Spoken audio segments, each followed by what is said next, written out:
Westchester Eye on the Radio with Peter Moses, John Sharan, and Ardina Seward on 1460 WVOX. Ardina told us that there was a rap band, a rap group from Mount Vernon that we were going to hear a song about Mount Vernon from them. And I was thinking in my head that, since really Mount Vernon has degenerated into a soap opera. So I think the soap opera title for today is It's Monday. Who's the mayor today? And it seems like we're on our third mayor in Mount Vernon in a matter of days. Now, the elected mayor, Thomas, has an open invite to come on our show, and we're awaiting his phone call or we're awaiting his presence. So, Richard Thomas, if you want to come on and face us and interact with your constituents, get your butt in here because we're ready for you. In the meantime, before that happens, Ardina, you're very engaged in all of this, even though you live in Yonkers. But for whatever reason, this has taken a hold on you, over you. Exactly, because you know something, in all honesty, he did plead guilty to the charges, but there's something about the lack of guile that, I mean, I'm not saying, again... Wait.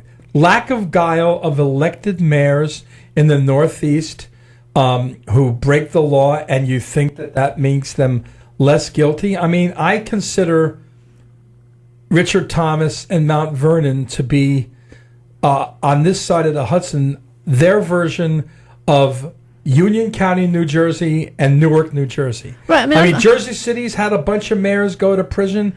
Sharp James probably has a wing named for him in New Jersey, and Thomas's predecessor went to jail also. And Thomas, when he was elected, when the previous mayor, whose name right now is escaping me, Ernie Davis. Ernie Davis. Yeah. Thank you. When Ernie Davis was still in power, he went on the steps of City Hall, Richard Thomas, and said he doesn't have the right to be mayor right now. And now, since he's in the same position as Ernie Davis, he's decided that the rule that he thought applied to Ernie Davis, for some reason, doesn't apply to me. Now, John, I know you are a staunch Republican, and Ardina and I are not, but and this is Democrats. Regardless, the point is, every politician, regardless of a party, tends to favor what benefits me.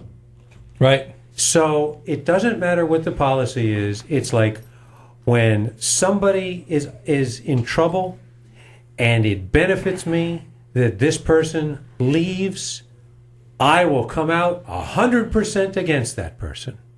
Yet at the same time, if there's somebody that is an ally of mine or a situation that impacts me, if it's exactly the same circumstances, then it shouldn't apply. I think all politicians are very sneaky, and I think that's what we've got a case of here. Well, we have Efrain Gonzalez on the line. So Efrain, by the way, do you pronounce it Efrain or Ephraim? You can call me Efrain if you know how to pronounce the name with a Spanish dialect. If you do it in English, no, they don't have that.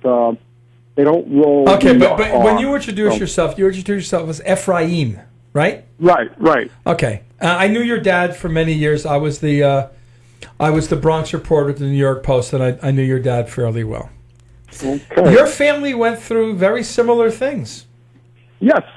And you have a minute and a half to explain what we're talking about before we go to break. Yeah. So yes, and my father went through it. He's still actually fighting his case, just to let everybody know, because that case was wishy-washy, just like this case with Mayor Thomas. Wait. Whoa. How is the case? So we'll get to your father later then, because I'd like to know from you where it's wishy-washy. He took campaign funds. He used it for himself. He got people in different departments to take money from the departments to pay for his attorney. The attorney is representing him for things he did while he was mayor. I mean, where is it wishy-washy? Well, I'm going to tell you something. A lot of this happens throughout the country, and usually the money gets put back. I think $12,700. That's a very low amount of money. I just want to wait a minute. Wait. We only have a few seconds. We're going to have to go to break. Plus the money that he spent for the lawyer, which was not $12,000 and change. Anyway, we're going to have to get Efrain when we come back from the break. We're going to continue with you. Again, we still have a call out to Richard Thomas. You want to defend yourself? You can have Mr. Gonzalez do it, and you can do it yourself. This is Westchester Eye on the radio on WVOX and WVOX.com. We'll be right back after a Fox Business break and news break. City Hall politician. Westchester Eye on the radio with Peter Moses, John Sharan, and Ardina Seward on 1460 WVOX. Welcome back, everybody. You are listening to Westchester, pardon me, Eye on the radio with allergies here. We are talking. I am Ardina Seward along with Peter Moses, John Sharan, and our guests today our phone-in guest is Efrain Gonzalez Jr., and we are talking about the Mount Vernon apocalypse, political apocalypse, which is still developing as we speak. Now, Efrain, before we went to the break, you had said that the case against Richard Thomas was wishy-washy. So that's not exactly a political term, but define that. Okay. Well, Ardina, I got to tell you that for the amount of money, and you're right, Peter. There might have been other things, but it never got to trial. And I believe that this was to go after the mayor, and this was their way to get him out of the way because there were other factors involved here. And you got to understand how politics works here. He was not an establishment candidate. He won. He was a young, bright-looking African-American male. Did not make the best of choices, but this is more like an attack on his associations.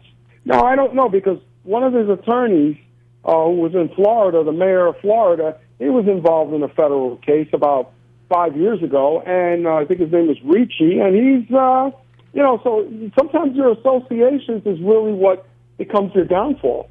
And so, the ethics, I think that the city council, by coming in and they started saying that anyone who violates whatever, they wouldn't do that in the other times that they would get indicted. I think that this was really a power grab. Give us an example of that. You just made a sweeping comment about it wouldn't happen other places. Give me an example of where it didn't happen, because I'd like to know. Well, it doesn't happen in the state legislature, for one.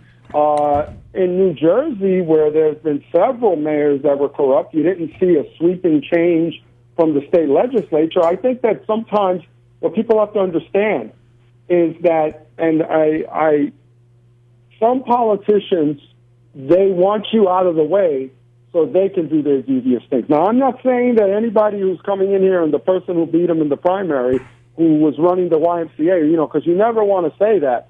But you got to remember, who are they tied to? And this is a power grab. And you got to understand also, he was indicted by Eric Schneiderman, who was wishy-washy himself. I don't know. I don't know if this was really from the heart.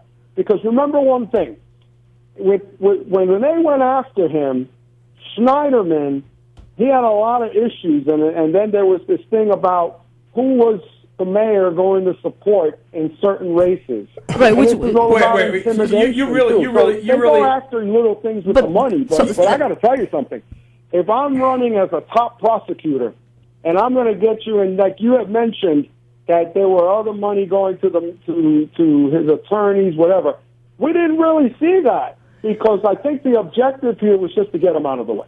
So is the point that you're making is that when Schneiderman was the AG, it was a matter of but it was a matter. But let me say, was it a matter of picking and choosing his battles, which would have enhanced his status? And he went after a man of color. You got to understand something about Schneiderman, and he did it to Shirley Huntley, but he never went after Jeff Klein when the allegations of sexual misconduct were brought upon, And eventually he got whooped by Alessandra Biaggi. True. So sometimes you get karma. But let me tell you something. Eric Schneiderman didn't go, he went after a lot of people of color. And this is what I want people to understand. Progressive white liberals, and a lot of Republicans will agree with me, and maybe not on the show, but you got to watch progressive white liberals because the ones that they're going after, you wouldn't see a Republican do that. I would not see a Republican prosecutor go after the mayor like that. It would have had to have been a real juicy multi-million-dollar case. So this is what I'm trying to tell people. You read the articles, the media will swindle you, and the media ain't as clean as people think. They go after people of color. You're blaming the Journal News. Wait. This is not a bully pulpit. You're making comments. Wait a second. Not being bullied. You're blaming the Journal News and News 12 for Mayor Thomas's situation? No. Well, I'm going to tell you something. You got to watch who the people in the media. No, I asked you a question. Are you blaming? But that's not a credible. That's not a real great news organization. I mean, you're making it sound like News 12 is. Yeah, they're good, but remember they have a monopoly on the cable here, along with New York One. So they pick and choose who they go after. Peter, that's just the way it is. Money talk. Well, you are aware. You are, maybe you're not aware. Your father was aware. I knew your father for many years. Yeah. I worked in newspapers, and I worked in television. Oh yeah, you were very good. You had a lot, but then you left, and people miss you. I understand, of course. That's not my point. My point is that when people start blaming the media, and in a case like wait, you talked. I'm going to ask my question. Okay. And make my statement. When people blame the media, it's almost always a fallback position because they have nothing else to go from. The fact is that the Journal News did not come up with these charges. They didn't. And if you're questioning why they didn't push Schneiderman, I have no idea whether they did or they didn't. I did not dive that deeply into that pool. John, I'm assuming you didn't dive into that pool either, right? I did not, no. Okay, and Ardina, what about you? No, I mean, certainly I think that ABC tried to be as. No, I'm talking about in this case. No, but I think to Efrain's point. Efrain, not N. To Efrain's point, forgive me if I'm misinterpreting what he's saying, is that there is an inherent bias in all media, be it left or be it right. And sometimes there are stories that will be covered more often than other stories. No question about that. So I think, is that what you're implying, Efrain? Yes. Like we didn't get all of the facts here. And I think that a lot of it also is who was leaking. So you got to remember one thing. This came from the Attorney General's office under Eric Schneiderman. Now, Letitia James took over. There was an interim. And they probably looked at it where, okay, because the deal was, and this is what they got, is that he's not to seek office anymore. Okay, 12,700. I could be very honest with you. There are campaigns that have actually misused more. There was allegations against Alexandria Ocasio-Cortez's PAC where that they were spending more. And if you look, they go after who they want to go after. That's all I want you to know.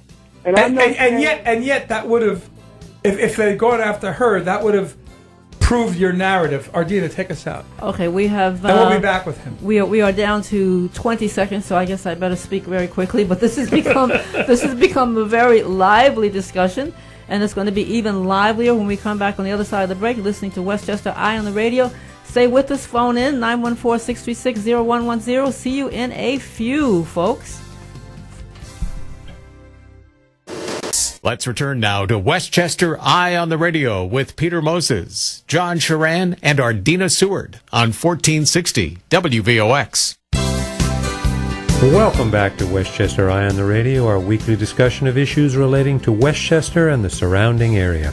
I'm John Sharan along with Ardina Seward, and today our call-in guest is Efrain Gonzalez, who's a political pundit, comes from a political family, and we're discussing the hornet's nest that is politics involving Richard Thomas, the mayor who's been forced to resign in Mount Vernon, and we were talking a little bit there, Efrain, and you were talking about how you thought that this was really not a strong case against Richard Thomas, and it didn't seem to be that you didn't think that the facts were there. It seemed to be that you didn't think that the dollar amount warranted the actual pursuit of these prosecutions. I mean, the fact of the matter is, it was only for $12,900 that he admitted to misappropriating.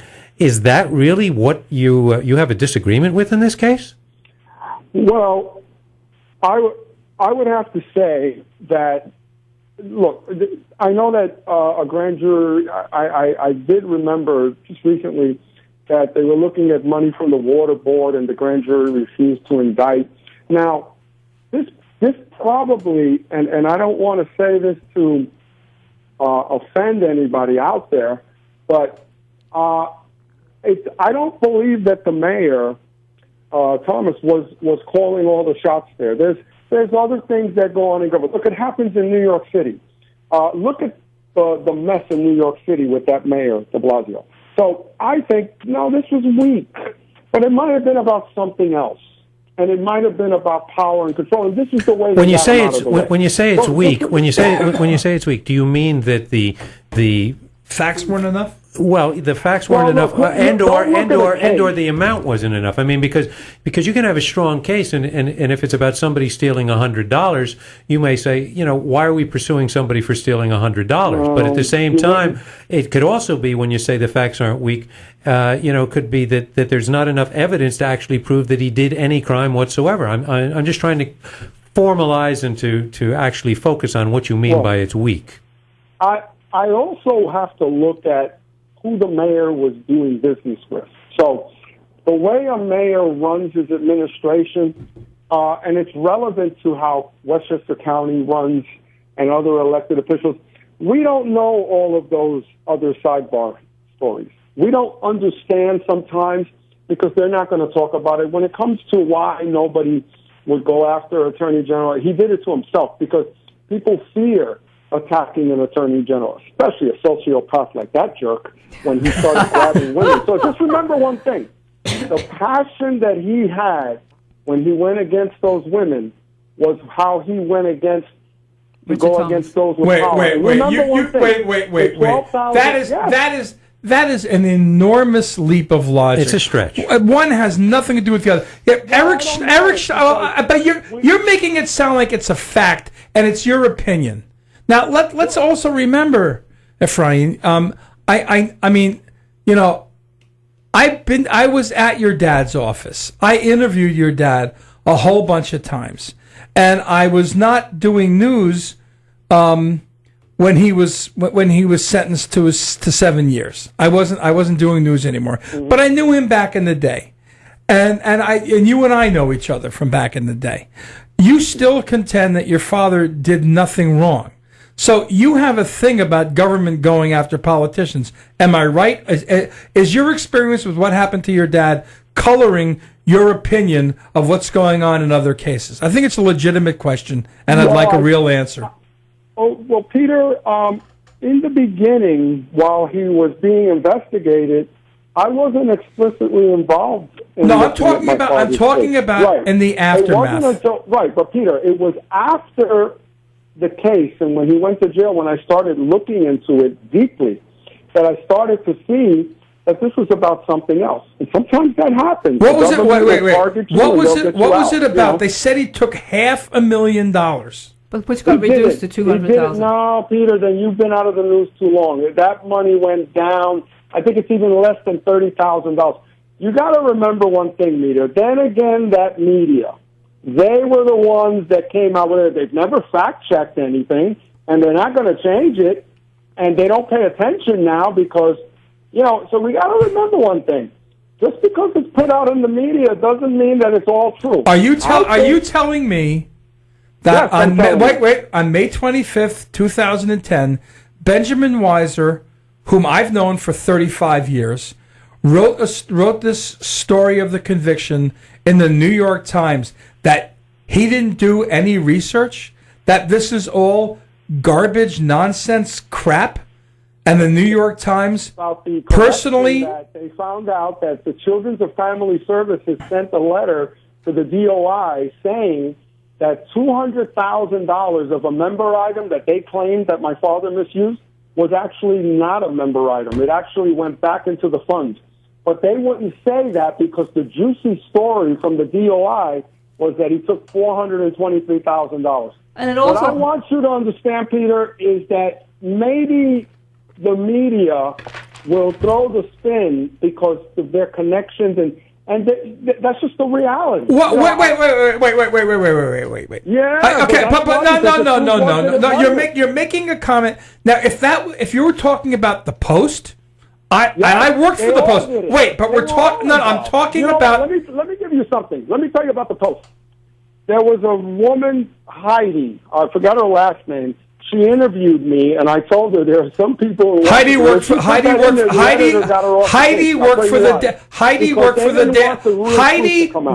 the Daily News. Her last name was Evans. Did not work for the Post. No, it was the Post. No one named Heidi has ever been a reporter there, as far as I know. She's in Canada now. She's teaching. Her name is Linda Massarella. No. This was someone that when my father went into. Anyway, let's just forget about all that right now. Let's get back to the fact that your opinion is colored by the experience your father went. I don't really, know, Mayor. I'm just telling you, based on what I see, it was a weak case, and I think it was about something else. Now, that's my opinion. I've been around, and I'm going to tell you that is a man of color, and you may see it different. I listen. All right, the 12,700, whatever, 900. But I believe there was something else going on there, and because we don't have it, to me, I believe it was about a power grab. Well, I remember the mayor had said something about that there was some deep state opposition against them. I don't know about deep state. I think there's always that's always the excuse. There's always these things don't happen out of a vacuum. There's always a catalyst. There's always a catalyst. I've been around long enough to know that. Don't be surprised if later on something comes out where that this was a little bit about something else. But look, they got him to. They didn't get him on a felony. They just don't want him to run again. So think about that. Actually, wait. That's not true. Let me finish. Can I finish? No. You misstated the facts. He can't run for a year. It's not that he can never run for office again. He can't run for a year, Efrain. A year. But that's not all media outlets came out with that. It came out that he couldn't run. So that's what I'm saying. Sometimes you don't get it when it's breaking news. So you're a little bit more knowledgeable in researching. I know how to read. That's a good thing. I know how to read. Well, you know how to read, but sometimes reading isn't always fundamental to everybody in society. And sometimes that's the way it goes. We're living in a society where we go by the breaking news. If it isn't on social media, yes, but you and I are talking now, and our dean is talking now, and John's kind of on the side here on this one because it's not his. Well, John is smart because I want him to understand because I do have a question. Is remember that all of this warring is done between the Democrats. Now, I don't want to say that it was done for political reasons, but remember with the comment that I made before. I wouldn't see the Republicans getting involved into this. And why do you think that is? I think this was very political. But why? But you're wrong about why the Republicans wouldn't get involved in this. Downstate, there are very few Republicans. There's no one who runs for. Who's running the Justice Department? Remember, if you misuse campaign funds, the Republicans, the U.S. attorney can get involved. I just want you to understand something. This was something that was, to me, about an internal Democratic thing. You got to live with it. But some of the players are not there anymore, so we'll see how it goes. And you're going to have to hold your thought there because we're going to have to go to break. We're speaking with Efrain Gonzalez here, and we're talking about Jr., sorry. And, we're speaking about politics in Westchester. You're listening to Westchester Eye on the Radio here on WVOX 1460 AM and heard worldwide at WVOX.com. We'll have more conversation about the state of politics here in Westchester, which Efrain seems to think is tainted to some degree. And we will be back after a brief Fox News break. So stay tuned.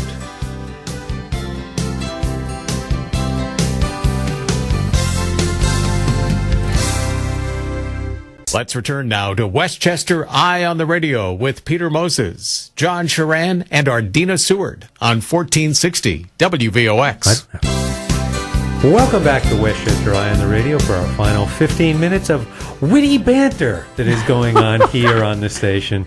And our regular call-in guest for today, Efrain Gonzalez, he's going to be joined now by another frequent contributor to our program. We have Fred Polvere on the line. And then after him, we have Vince. Well, yes, but the point is that Fred was an invited guest, and the bottom line is that Fred, I'm sure you've heard some of our program. What is your take on what we've discussed here today?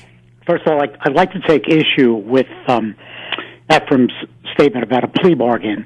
When someone pleads that they misused, say, $10,000, the prosecutors have them down for more than that.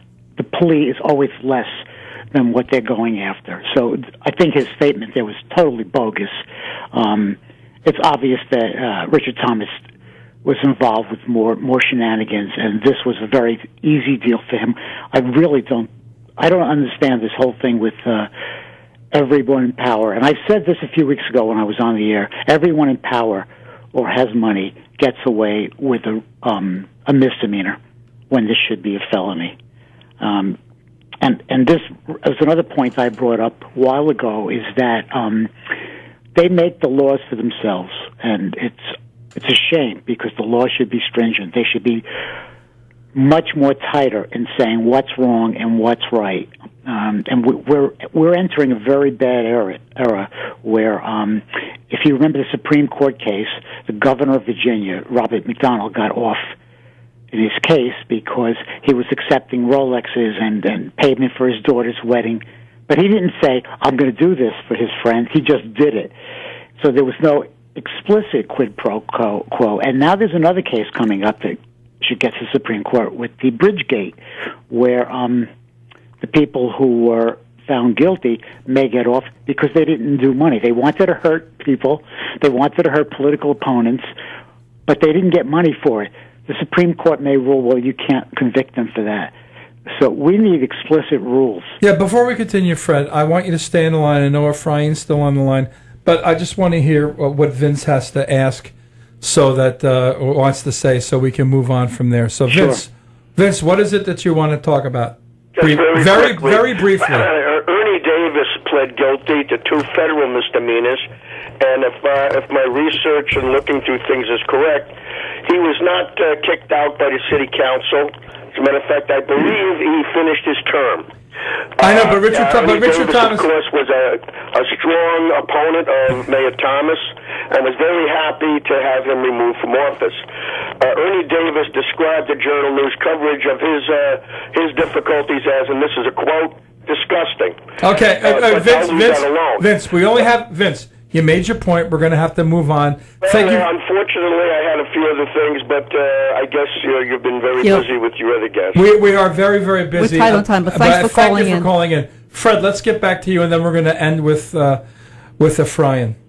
John, Okay. Do you have questions? No, I was just going to say that, Fred, you're talking about the situation.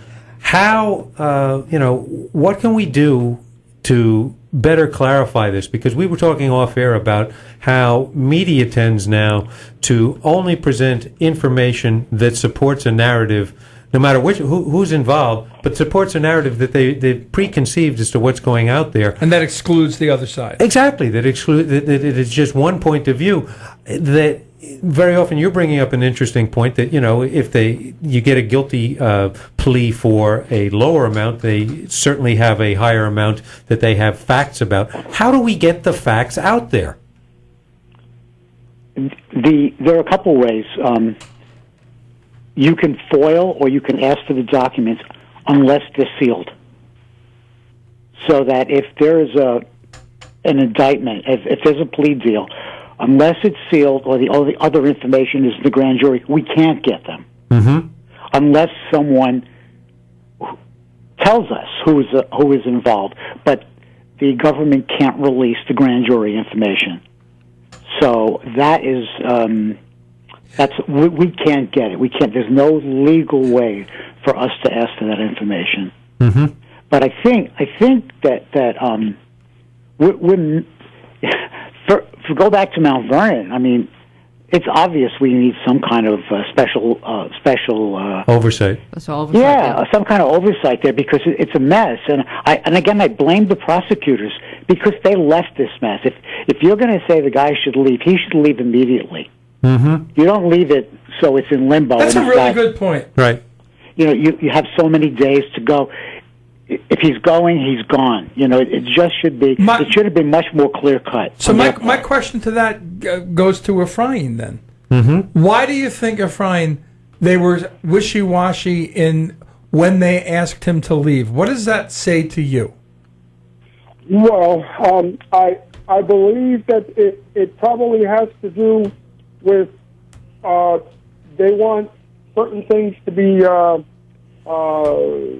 looked over, or maybe they just needed time because they're going to analyze and see, you know, some other things. But I don't think it's going to have anything to do with the courts. I just think that this is just an internal thing, and you know, they're going to have a new mayor. So, but remember, I was very taken aback by the city council coming out with a resolution, which I don't think that they needed to. So this was actually just another punch in the face. I don't know why, but I think that this was about the establishment pushing, and, you know, how be to those who go against us. I'm really sorry. I'm really sorry. But I think the establishment was the sitting mayor, and these people are on the board. I think that you've got this, on this particular issue, totally flipped the wrong way. He was the establishment. He's now on the outs. But he was the person in power.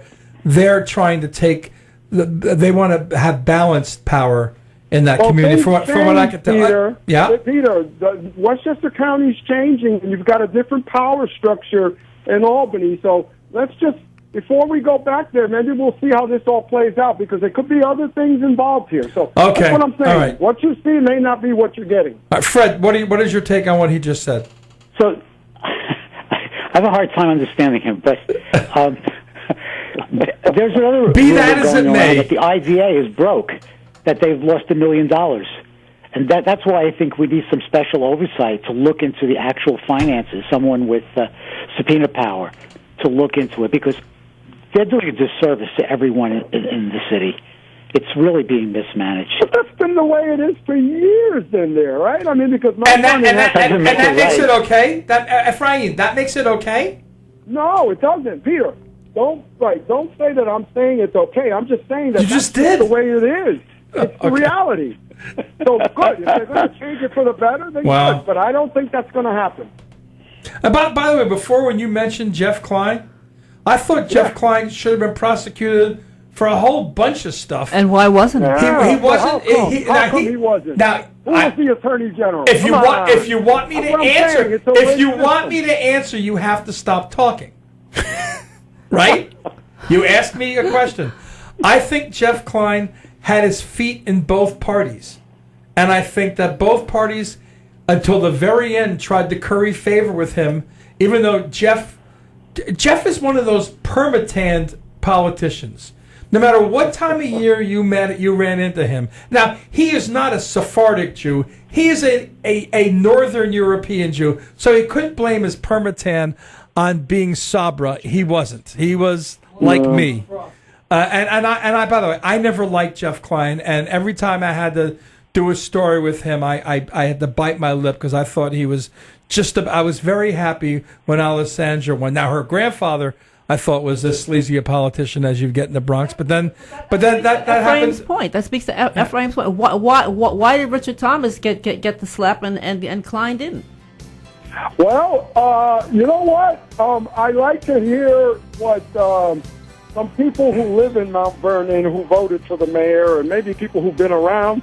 I think the mayor got punched. There might have been things that And we that's don't going to have to know. be the last word, Efrain, because we've run out of time. Yeah. So, Ardina, who do you, I'm not going to be here for the next 2 Mondays, possibly 3, but most probably 2. Who do you have for next week? I'm working on it. We should almost have a continuation of this program, but we're going to have a co-host with John and I. So people should go to the Facebook page of Westchester Eye on the Radio, and I will let them know midweek who and what we will be talking about next week, Monday at 3 p.m. Gee, you're usurping it. No. Have a good vacation. Peter's going to be away. Bye.